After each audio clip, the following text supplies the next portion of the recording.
Yo, yo, yo, yo, yo, yo, yo, yo, yo, yo, what up, what up, what up, what up, what up? It's your boy Tony Tone. I'm back in the cut. Whew. And there is a lot to talk about in the camera world. Whew. Canon, Sony, 8K, 4K, external recording, internal recording, recording raw, bit rates, sizes of cards, compatibility of cards. Man, a lot to cover. And of course, the overheating issue too. Let's get into it.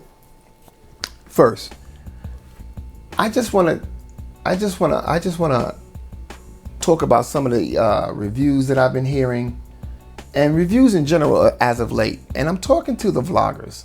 And no, I'm not an expert. I recognize that. I'm just a guy who has a love of photography, just like millions of others out there who have a love for photography. And yes, we do have opinions, even though we don't have your vlogging prowess, so to speak, for lack of a better word.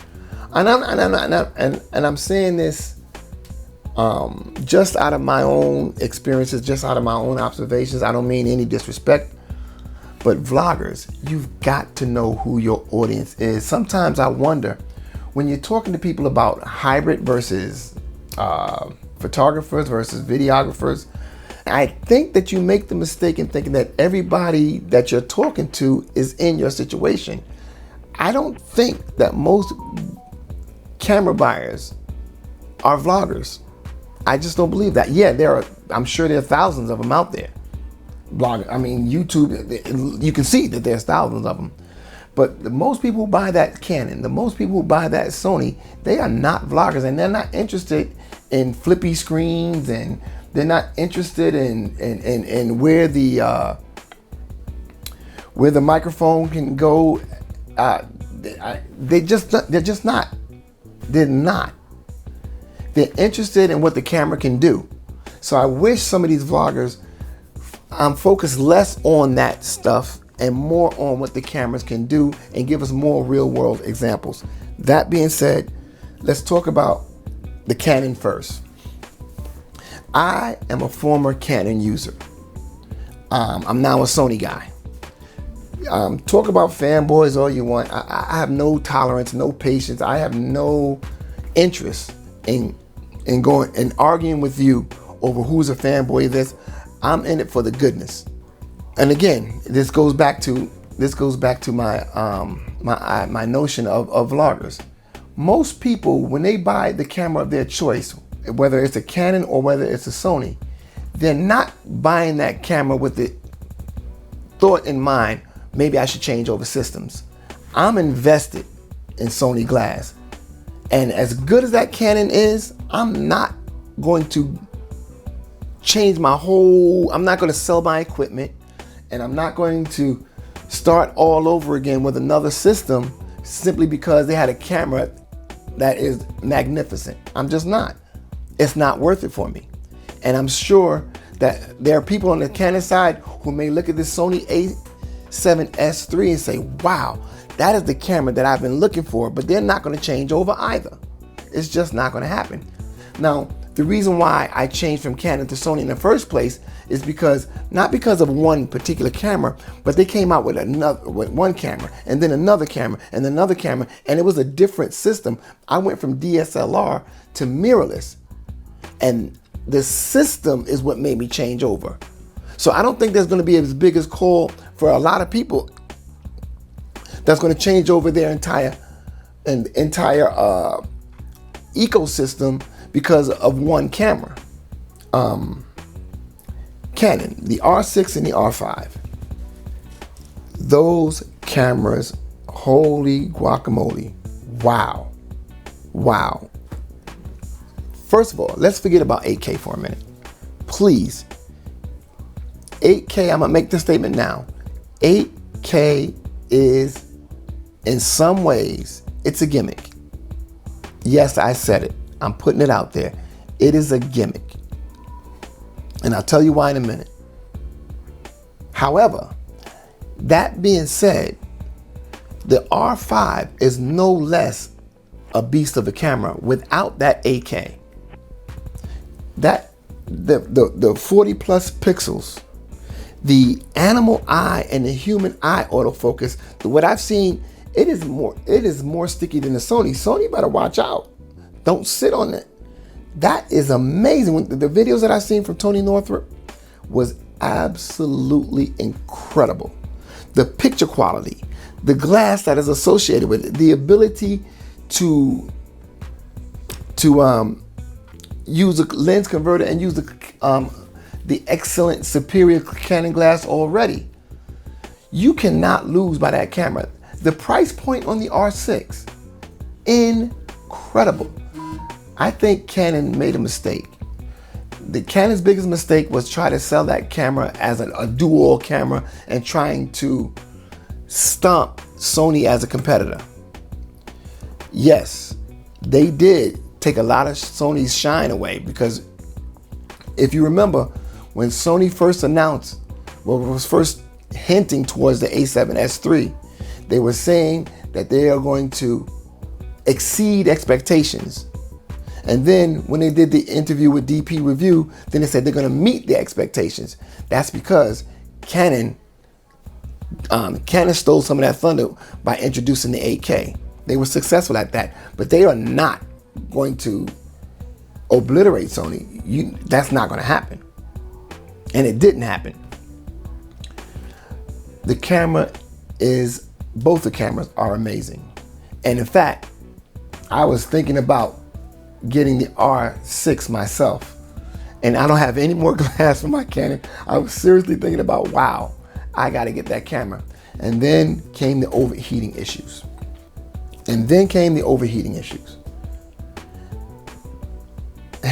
It sort of reminds me, I remember watching Iron Man, one of those movies, Iron Man 1 or 2, where I forget who it was. He made another Iron Man suit, and he made his own Iron Man suit, and he was fighting Iron Man, the nemesis. And again, forgive me for forgetting.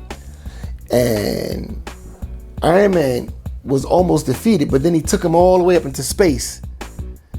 And said, oh, by the way. Great idea, Tony, but my suit is more advanced in every way.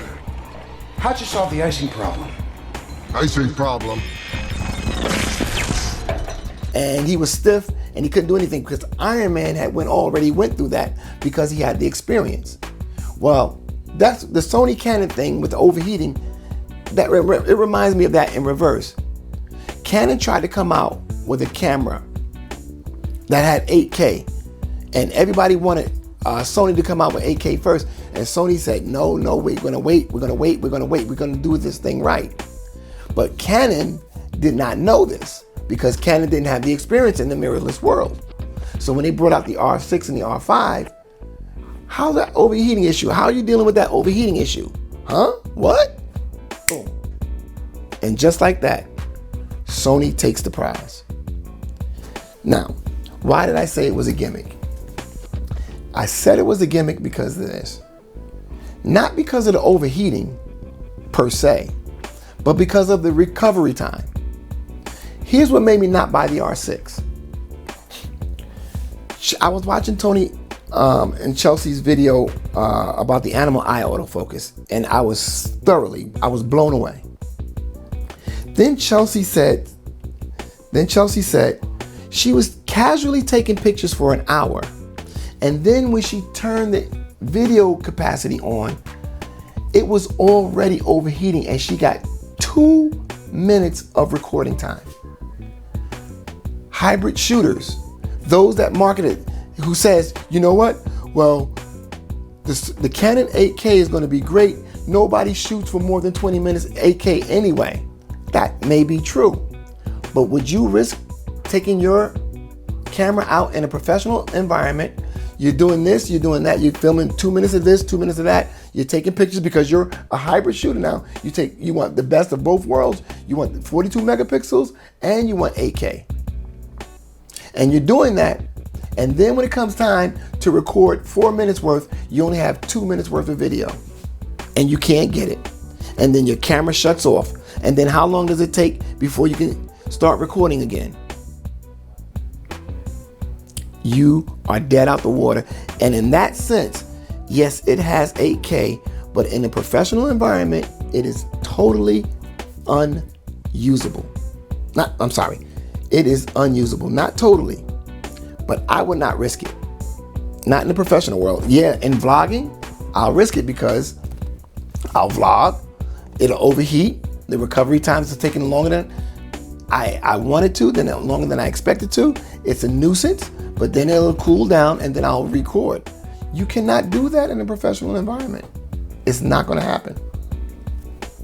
I'm getting the Sony A7S3 and because they did it right.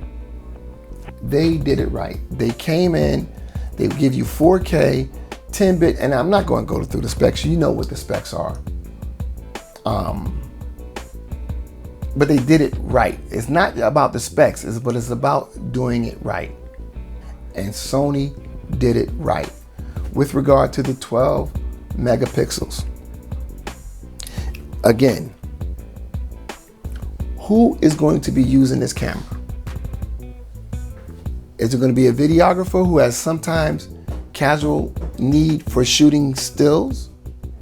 Or is it going to be a photographer who has a casual need for shooting videos? I think the former is the right choice. Now, when shooting stills, how much resolution do you need? Well, you never know. You're going to need to print. You need those prints. How many videographers are going to have a need for large canvas printing or large prints? How many? If you're doing this in a professional environment and you have need for large prints and you have need for great video, aren't you going to have more than one camera in the first place? If you don't have more than one camera, then how professional can you be? I have 4 of them and I'm semi-professional. And if you do have another camera, isn't that going to be your print focus camera or your still focus camera? 12 megapixels is good enough. Anyway, I'm never, ever going to get either of these cameras for both. Not for both purposes. I do have the A7R4 and I did order the A7S3 because I do have need for both, but both cameras are going to settle both sides. But I'm never going to get one camera for both. It's just not gonna, we're not there yet. If we're going to ever be there. That's it. That's all I have for today. So peace out, be well, and remember, you can't be better by being the same.